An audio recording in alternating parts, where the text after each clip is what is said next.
It's Shannon.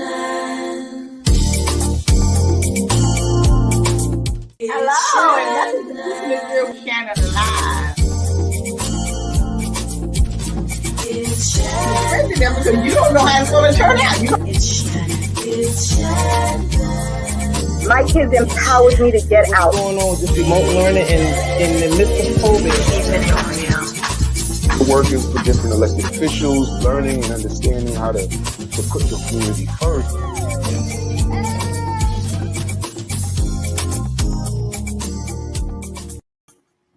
Hello, and welcome to Keeping It Real with Shannon.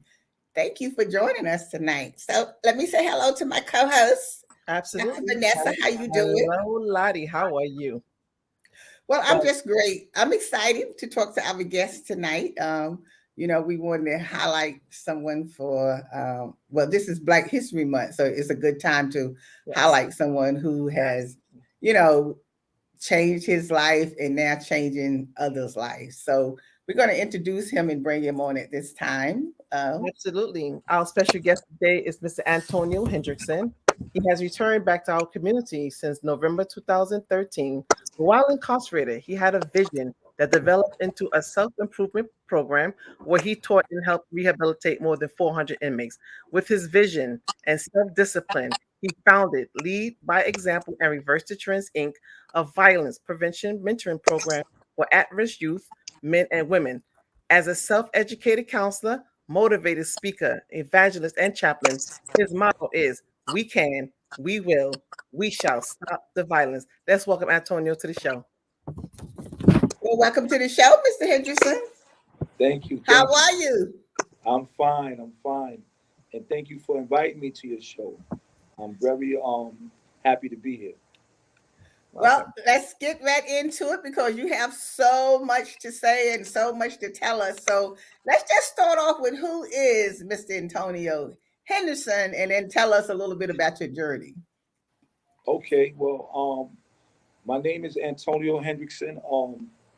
I'm born in Harlem. Um, Born in Harlem. My grandmother was a pastor of a church. I grew up in her home. My mother and father. My father's from Haiti. My mother's from the United States by way of Georgia and New York. I have 7 brothers and sisters, including myself. It's 8 of us. I'm the oldest, and I am called a credible messenger. Um, the reason being that we call credible messenger those who are in my profession is that we are the message that we bring, and we use our life to teach young people and older adults, young adults, how to stay away from those things that will cause them harm and adversity in their life. Yeah. So, as growing up, we understand that you got in a little trouble and you had to go away. You want to just briefly, tell us about that, and then how the journey started while you was in there. Yeah. I came up in Harlem in an era like, I'm born in '64, so I came up that I could recall. My mother lived on 123rd Street and 7th Avenue, and I remember seeing these men driving up in nice cars and things of that nature. And then my father wasn't present in my life, but I had uncles who were in the streets, and I used to see them all the time and see the cars, see the money, and that had an impression on me. Um, Before I can get in any trouble, my grandmother sent me down south to go finish school, high school. I stayed down there for 3 years, but eventually I came back to New York, and it says you can take the boy out the city, but you can't take the city out the boy. And once I came back, I got with a relative of mine, and I started hustling on 145th and Edgecombe. It's a very tough neighborhood in Harlem. Um, after a while, I began to come up in the street culture, and I got locked up in the state, and I did 2 years. I came out. That didn't teach me anything. Got involved again, and at that time, I had got and caught up in a federal indictment, which is conspiracy, a narcotics, heroin case. I had 23 co-defendants. Most of them I did not know. African, Italians, and men and women. Well, anyway, I went to trial and I lost. And they gave me 262 months and 10 years supervised release. At that time, my grandmother passed away, and I made a decision to leave that lifestyle behind and begin to read and study and meditate and pray and try to find myself in that dark situation. So I rehabilitated myself. I went back to school. I went to college, and just began to work with the men in the institution in my own way. Eventually, I did the time and came home in 2008. When I came home, I got in touch, or an old female that I knew before I went to jail got in touch with me, and I came out, and she met me at the bus station. And then I moved in with her, which I should have never done. I that changed my whole vision and mission for my life. Eventually, the pressure of being in that relationship, I fell back into old habits, and I got myself caught up once again. But this time, I kind of looked at myself as Jonah, being in the what we call a reluctant Messiah, and was swallowed up again in the belly of the beast. And it was in that situation I made a conscious decision to never, I don't care what's going on in my life, I'm not going down that path. And so I began to see the young men, as I began to clean myself back up, I became a witness to them in the unit, working with young men in the unit. And I started to notice that I was having an effect on their lives.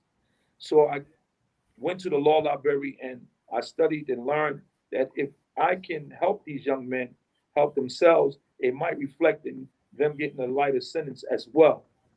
And so I came up with the program. I brought it to another inmate, and I said, hey, I want to do a program. And we came up with a program called Reverse the Trend, and we started working with the 18 to 21-year-olds. It became a phenomenal program in that institution because it brought down the violence, because there was so many gang members and the drugs was everywhere and the disrespect was there among female officers. The older guys saw what we were doing with the young guys and asked us what we were going to do for them. And we said that we will work on something. We came up with Lead by Example. And the program, we put a manual together, and we was able to rehabilitate 400 to 500 inmates in that environment.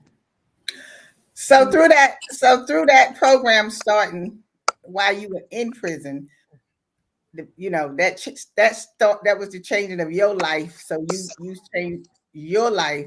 So now you are out and you came home and you were still eager to keep it going. What effect did that have on you to see that you had this effect on other people, that you could help change their lives? I mean, I tell you, it amazed me because I don't look at myself as someone. I'm very humble when it comes to this work. Very optimistic. I'm a Sagittarius, so I have vision. I can see in my mind what it is that I want to bring into existence. And all the books that I've studied, it says you should know the end from the beginning. And I always look at things already done. I just got to get ahead and manifest it. And I know there's going to be naysayers, there's going to be gainsayers, there's going to be opposition to my idea, but I'm pregnant with this idea, and I have to labor to give it birth. So when I came home, I already knew that I'm dealing with universal laws.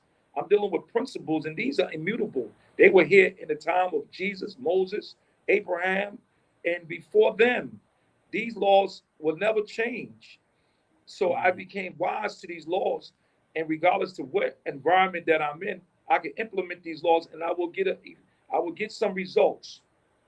Because everybody wants peace, everybody wants security, everybody wants a better life. no matter who they are. They want these things, and the people Right. that is at the bottom want it most, but they don't know. And so, because I've been there with them, and I've been through the mud with them, and were able to pull myself up by my own bootstraps, I said you can do it too. And not only can you do it, but I'm gonna help you do it. I'm gonna Well, I show want to you how ask. to do it. Mhm. What's interesting because sometimes have you kept in touch with some of these with some of these young men that you mentored in incarceration, and have your teachings and impact you had on their lives prevent them from returning back into the system? Yes, I have. I actually went back into the institutions. Once I got out, I was eager to go back in there and work with that demographics. So I started working. I became a volunteer in a federal detention facility, MCC, for 3 years. I wasn't able to go back to Chesapeake Detention Facility where the program actually started and work in that environment with those men due to the fact that most of those men were being sentenced and going on to do their time. I was fortunate to be released, but I did go back to an institution I once was in and was able to work and make changes and witness men who was released from that environment come home and they're doing wonderful things with their life. So what are some of the things that you've been doing in Harlem Mhm. and around the boroughs to help the young people, or some of the other people you've been having? What programs do you have in place, to assist them and help them get on the right track? Yes. Okay. So my program, I started working in the South Bronx at the Department of Probation. Anna Benitez is the commissioner, and Sharon Goodwin is assistant commissioner, and Raymond Cameron is the associate commissioner. Tim Sellier is he was the branch chief, and now he's the commissioner over the South Bronx. Well, anyway, I was there as an intern for some years, and they had a problem with gun violence, and I came up with a program that was birthed out of my leadership. Well, lead by example, manhood training program that I was doing there. Came up with a program called Safety, Social Awareness Firearm Education Tailored for the Youth. That program became the #1 program in the South Bronx.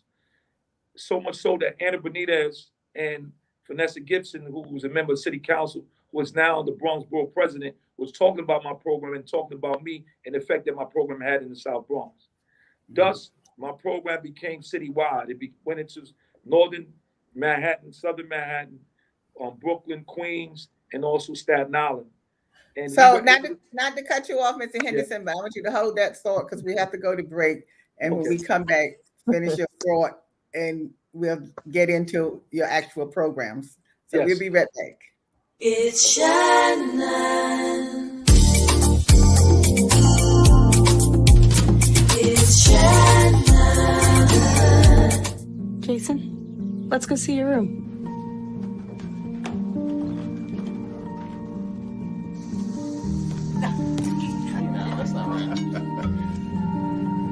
How was it? Good?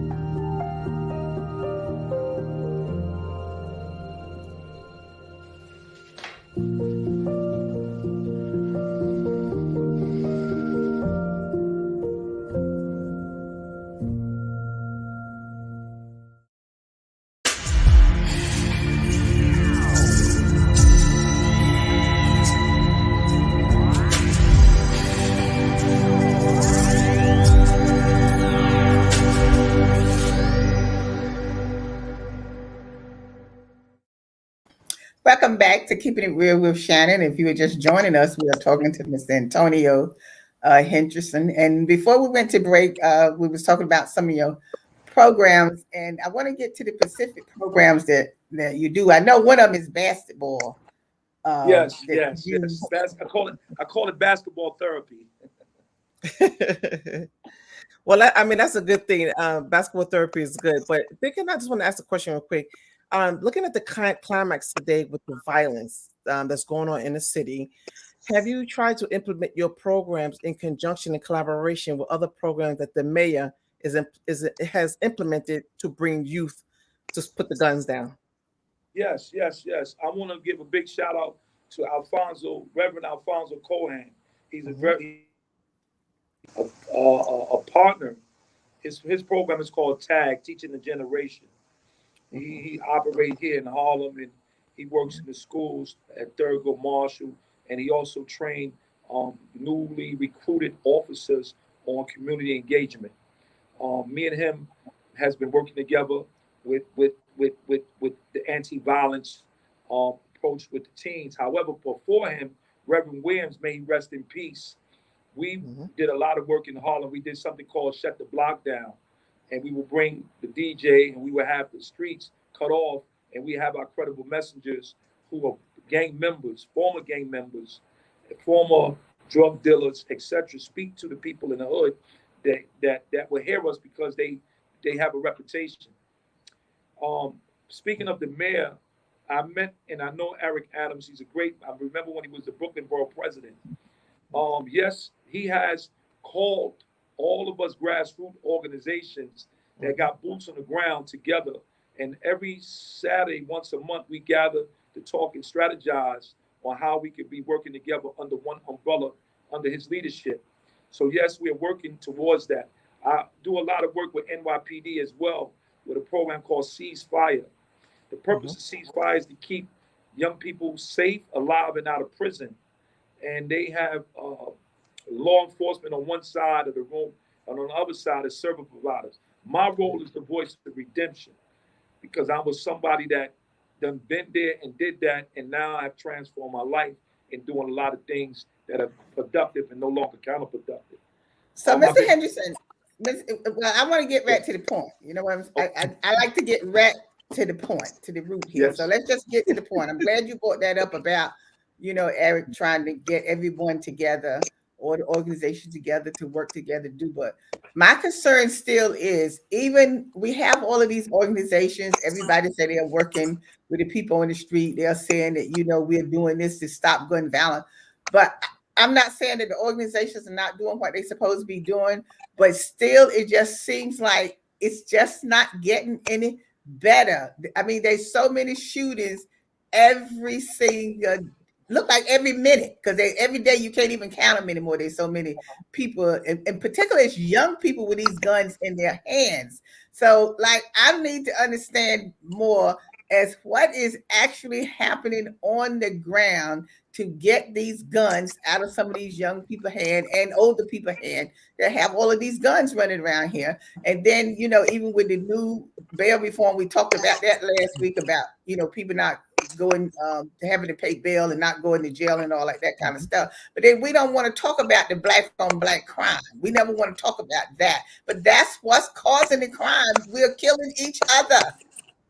yes, that's true. And unfortunately, um, it's unfortunately for us, and there's a reason for that happening. Um, can we keep it real? Yes, we can keep it This real. is That's keeping what it I real. want. I need some answers All here. right. So then I'm gonna take my gloves off. We have to understand that you can't just shake off 4 centuries of experimentation from slavery. You can't do that. Right. It's not going to happen overnight. We are living in a country, right?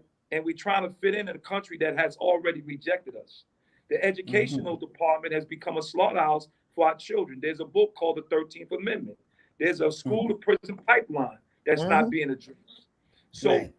we are already set up for failure. I can't throw the baby out the window with the water. I'm not going to do that. These are my people, and I understand their condition. And they're not. And if you want to really talk about what's really going on, not too long ago, well, some years ago, probably before this generation was born, it was a brother named Freeway Ricky from California. This is during the crack era. All the cocaine that he was receiving was coming from the CIA.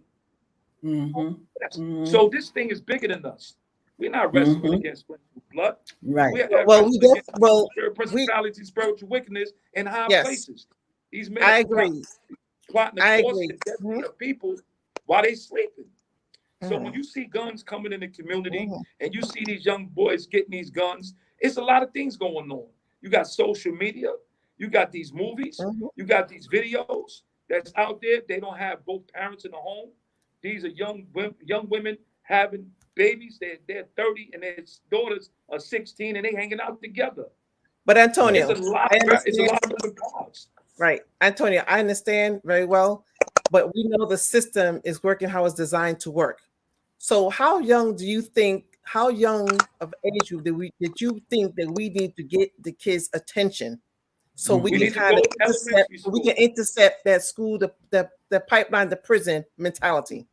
They need, and listen to this. I'm in the schools. I'm a DOE vendor. I have been in schools and changed the school culture in the South Bronx. This is documented. I have done that with guys like myself. These guys ain't been to college. They don't have PhDs. They're not sociologists, penologists. They none of that. These are guys that's from that community that did things to devastate the community, went to jail, turned their life around. Now they're in that community, excuse me, working with the young people, and the young people respond to us. But what do you think? We see a What is your reduction in, response? What is your pardon me? response to the community? What is your response to the community that say now they want to bring these interrupters programs into the school? How do you respond to I that? think I think that the community at large, our community, men like myself, right, need to man up, take responsibility first of their lives, improve their lives, then go back and get your people. Right. You can't wait for somebody else to do for us what we must and do for ourselves. I'm talking to the men. Absolutely. Yeah. You can't, I'm not going to sit here and ask the police, the DEA, or any law enforcement agency to come and clean up what we can clean up ourselves. We if we want to, you want to have respect, then do something worthy of respect. It's not how you start, it's how you finish. I'm a man that was in prison. I'm a man that was in the street.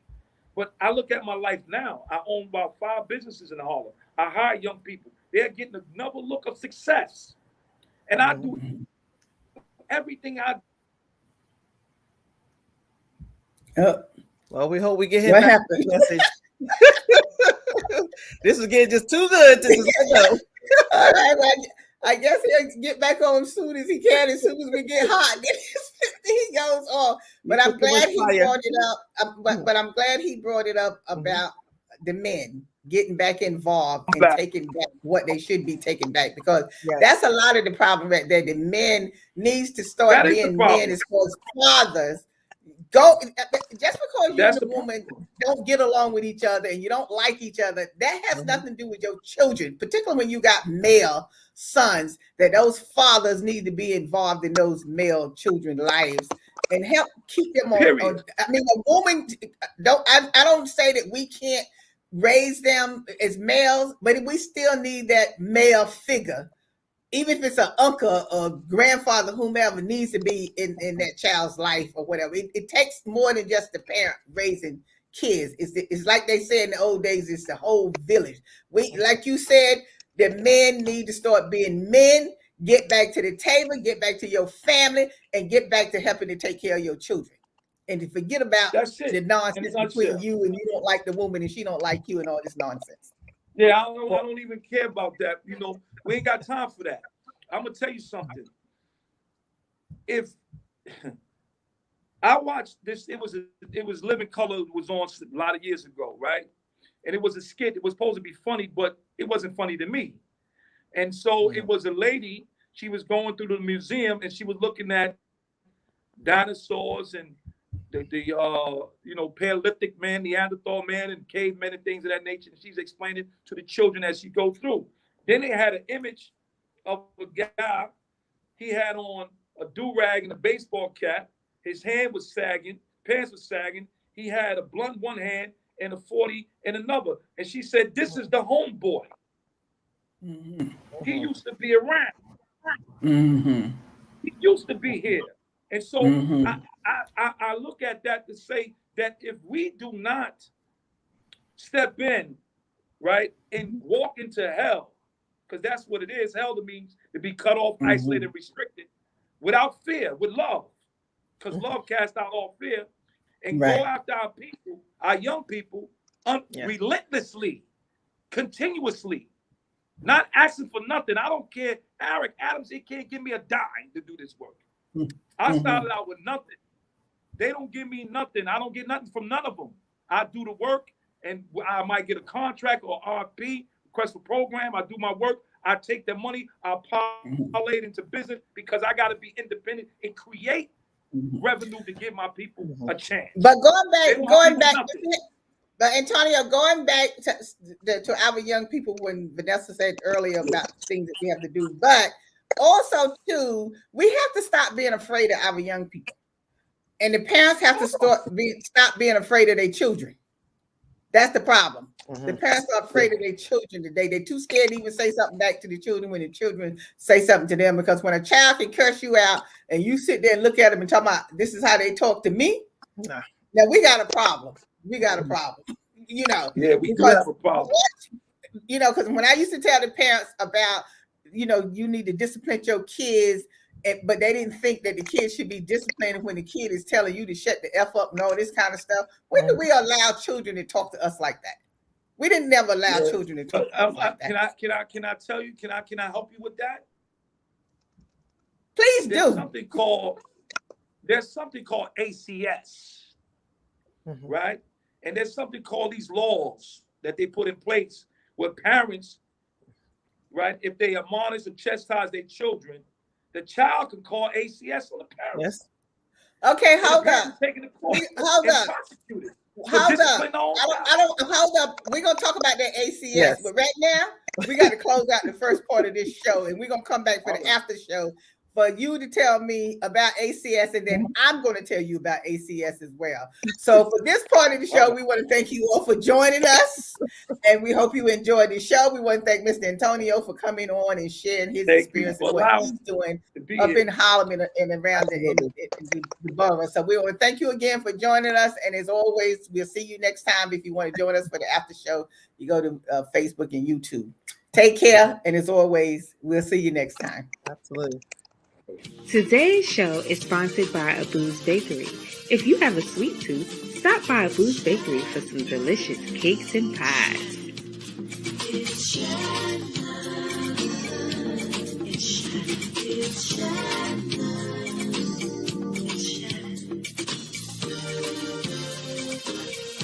It's Shannon.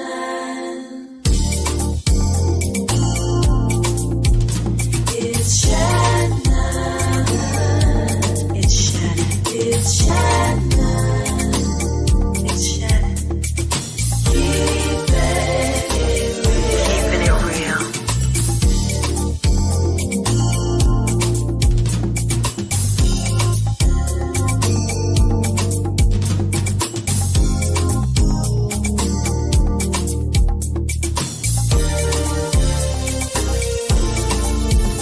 It's Shannon.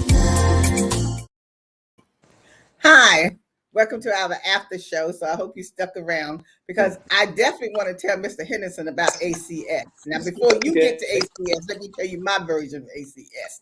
I'm just saying, when kids, I'm just going to give you a brief story. When I was working, a kid 13 years old comes into the office. He was giving the mother trouble. And she was wanting to put him in a new school, blah, blah, whatever. We at the table talking. She's talking about his behavior, blah, blah, blah. He turns around and tell her to shut the F up. Now, he's 13 years old. So I turn and look at her and say, excuse me, did you hear what came out of his mouth? She looks at me and said, oh, do you see how he talks to me? I said, see how he talks to you? I was waiting for you to get up for me to have to pick him up off the floor after you done knocked him out or whatever. You're going to sit there and let him talk to you? She said, oh, well, you know, you can't be disciplining your kids today and hitting your kids because ACS, you know, they're going to come to arrest you. My thing to her was, you more afraid of ACS than saving your kid? Because if he's talking to you like that at 13, by the time he gets 16, he's going to be beating you up. That's what's That's going what to I'm happen. saying. And where's ACS going to be then? To me, it is worth kicking his little behind. Let ACS come to the house, and then ACS can take you right on down to the courthouse with them and put you in a group home somewhere, because you will not be coming back to disrespect my house. Now, that's what I feel about ACS. That's right. And you got the right attitude. You got the right disposition. You got the right way of looking at it. However, fear have a chilling effect on movement. So if you have a system that's set up and put laws in place that mothers and some fathers are being locked up as a result of disciplining their children. I have witnessed this. There was a mother and a father, both parents in the home. The son was going to the school. Hold on, this light came on. Wait a minute. Uh-oh. The son is a motion light. The son wanted to do what he wanted to do. And he was wise enough, and he knew about ACS, that he called ACS on his mother. His mother from Africa. She didn't chastise him physically. She admonished him and put him on punishment. He didn't like it, so he called ACS. Now, she's from Africa. She don't want to get deported. So this is what's going on.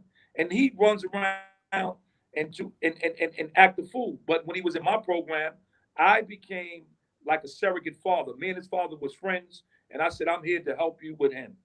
And I began to talk with him and deal with him in a manner and speak firm words with him, and he got some get right in him up until the time he got graduated out of that middle school.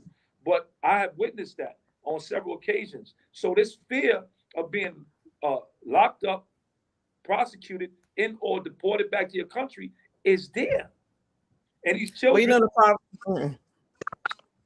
Yeah, the problem. I'm sorry, No. Sorry, don't mean to cut you off, but it's so true, right? I just want to agree with you. The problem with that is that you have kids having kids. That's one thing. And yes. I may be firm, and it's easy for me to say, you don't sacrifice a whole family for one child. Sometimes you got to let that child go. There's no way, whether you're a single parent or a couple parent, will you be able to, when you're going to put a roof over the head, put food on the table, and your child going to raise a hand to you. Never such a thing. Right. Never in my lifetime would that ever happen. It's not. That's right. It's not going to happen. You're right. It's not going to happen. Right. Marcus Garvey says, people that don't know their history is like a tree without roots. Mm-hmm. The Honorable Elijah Muhammad said, a person that don't have the knowledge of himself is either suffering from amnesia, he's unconscious, and he's incompetent. Our children are not connected to those values. Like you said, children are having children. So the TV is raising them. Love and hip hop is raising them. Yep. They both on TikTok. They both on social media, Instagram, taking pictures of their backside, trying to look cute and impress people to get likes. This is the world we're living in now. This virtual world, this meta universe that's coming into existence, right? They're not living in reality. They're not grabbing to principles, real principles, where you build character. Everything is based on how to get over on somebody. Don't forget the music. And the music. Of course, the music has a lot to do with it. Yeah, but I mean, I hear the music is. But I'm saying all you are saying, and what both of you are saying is true. But what I'm saying is that when kids are young, that's when we have to start on our children from the time they are born. So for them to get into this, what you call the world out there, that atmosphere, because we can't stop them from getting in that world and atmosphere out there, but we can teach them something from the time that they born, to instill in them so they can start having some respect for themselves and other people before they even get there. I'm just saying a lot of this stuff starts in the home. And we are not disciplining our kids in the home when they are young. And kids, I don't care what you say, kids want discipline. They want structure. You think they don't, but they do. Even those kids that you call bad, a lot of those kids are not bad. They just want attention. They just want attention. Just like Antonio said, it's about the fear. It's the fear Is it? of the The parents. fear of what? The parents going to jail, losing their job, getting Well, deported. but this is my point. But that's what I'm saying as a parent. How do you get to be that scared of your child? Look, let me tell you. The system. No, The law, I'm the gonna tell you. system. Like I said, this is me. I only talk for myself. I can't talk for Right. other people.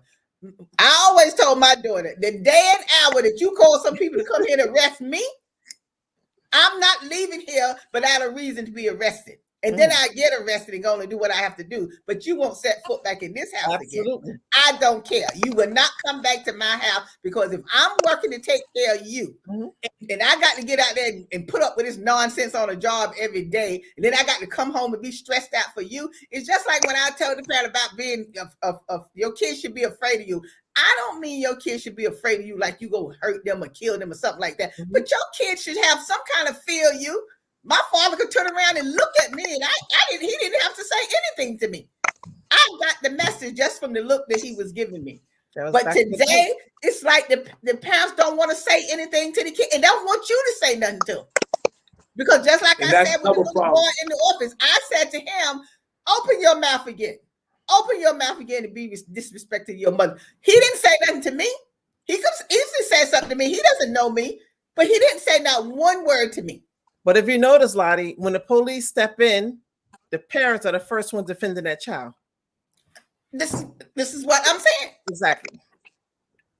And then when your kids get hurt on the street and they look at you and say, oh, well, you didn't even do nothing to help my child. How do I know what to do? If I say something to your child, you yelling at me about, well, why was I bothering your child? For? Why don't you mind your business or whatever?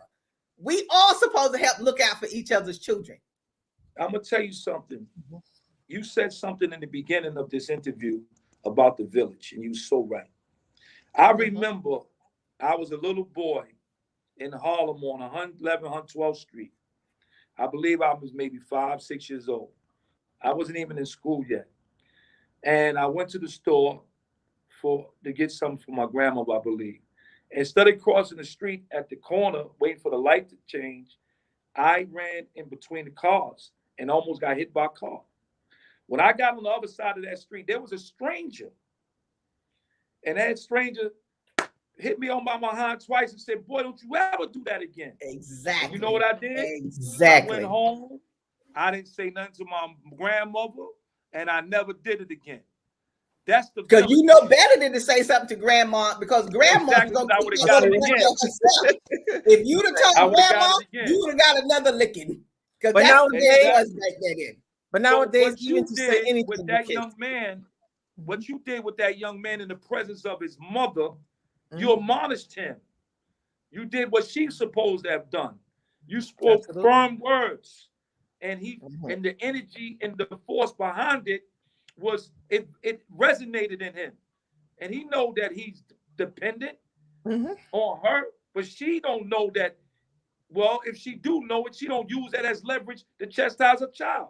Like you did. But that's what I was telling the parent. I said, why do you allow him to speak to you that way? You have to discipline him, because with him, I said to him, after I finished saying what I had to say to him, and then we got it straight, I said to him, look, you are a young man growing up. Your mother out there working, trying to take care of you and your sister. You supposed to be helping her out, not giving her a lot of trouble and aggravation. She's been aggravated enough without you bringing in more aggravation to her. Now you apologize to her.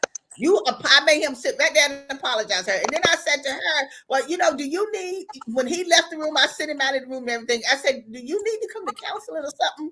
Because I'm just like stunned. Maybe you need counseling. Maybe you need to bond with other women. Yes. But Lottie, but you know what? The streets have a big influence on kids. They have a big influence. A lot of parents do try. I don't want to just knock all the parents that did not. Yeah, I know. I'm not knocking the parents. No. Some parents just not doing anything.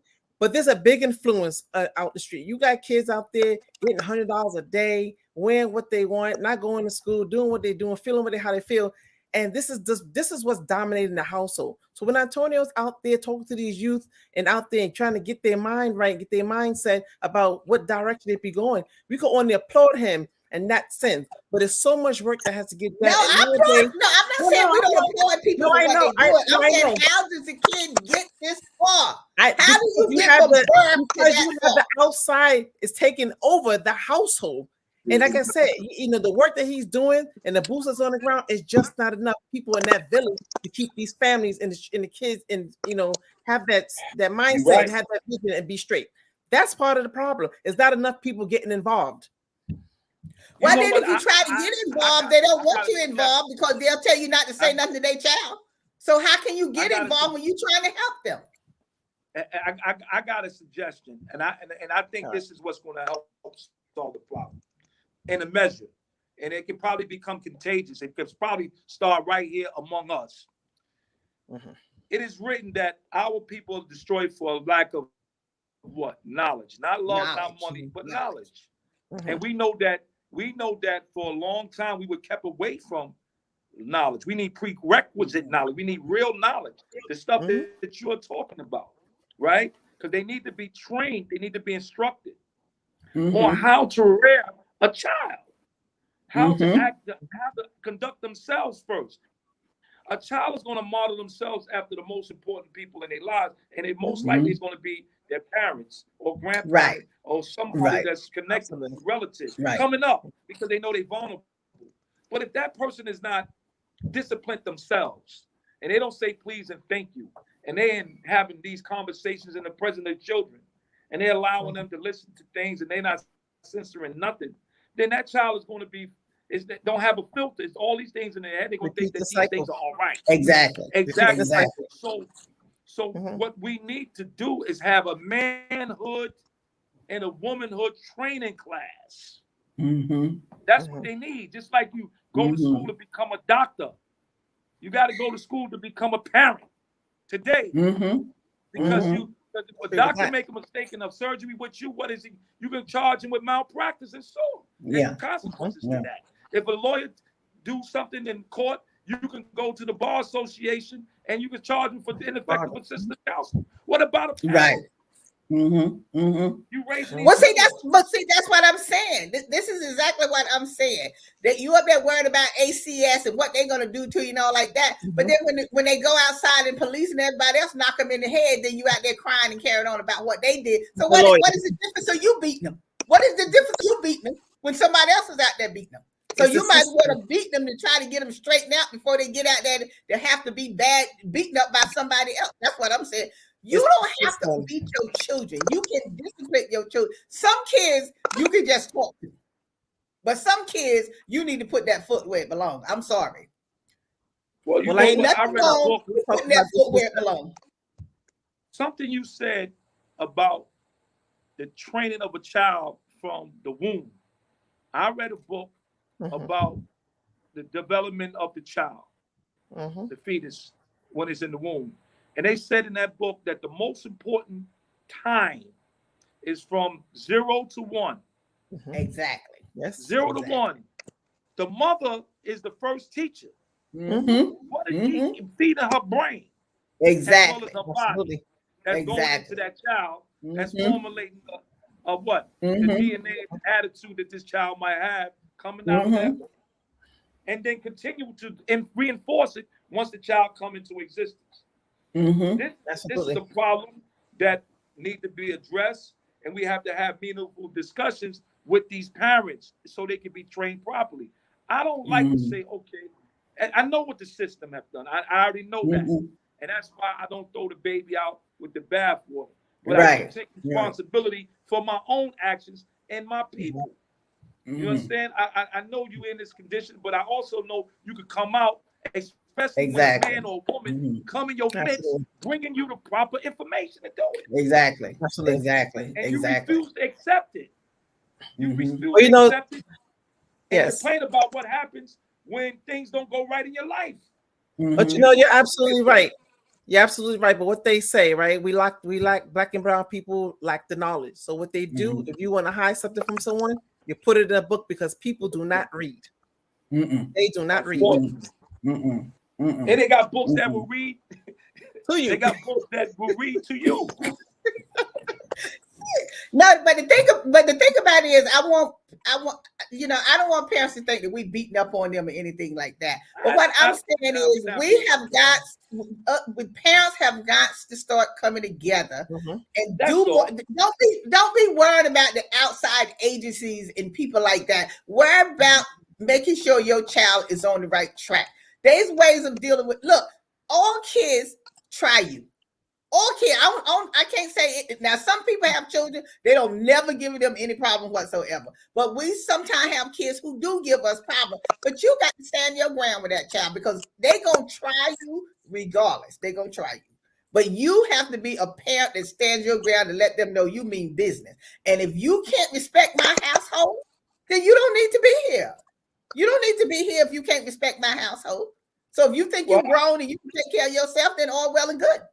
Yeah, but right. They say, I'm gonna do what I have to do to save you from getting your head cracked outside. So if you think I'm too strict, you think I'm overburdened, over disciplined, then that's what you're gonna think. My job is to save you and to have you to come up with a person that's a productive citizen. That's what my job is. But they say, Lottie, sometimes they talk about individuals that go back and forth into the system of incarceration with crime as a recidivism. There's a recidivism rate of generation when we don't come as a people to move from point A to point B and get out of that cycle. That's part of the problem that we have as well. Yeah. Well, you know what? Yeah, you're right about this. Is the end of our after show. I want to say this last thing. You said something I just want to agree with you. The book said, "Do not spare the rod to spoil the child." Mm-hmm. Do not do that. Discipline is instructions, training. Yes. Correction, admonishment, and the last part of discipline is punishment. You shouldn't have to get to that. You should be able to get them at admonishment, and they should feel bad about their actions once you explain it to them. Children will obey when they understand. Understanding gives them the power to obey. It gives them the power to obey. But if you don't explain nothing to them, or you don't have the wisdom to explain nothing to them, then bring your children to me. I'll work with them. Exactly. but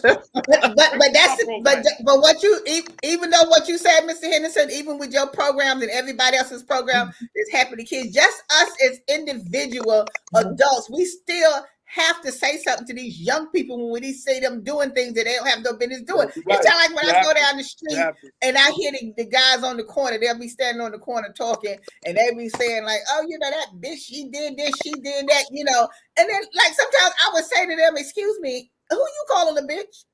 Who you talking about?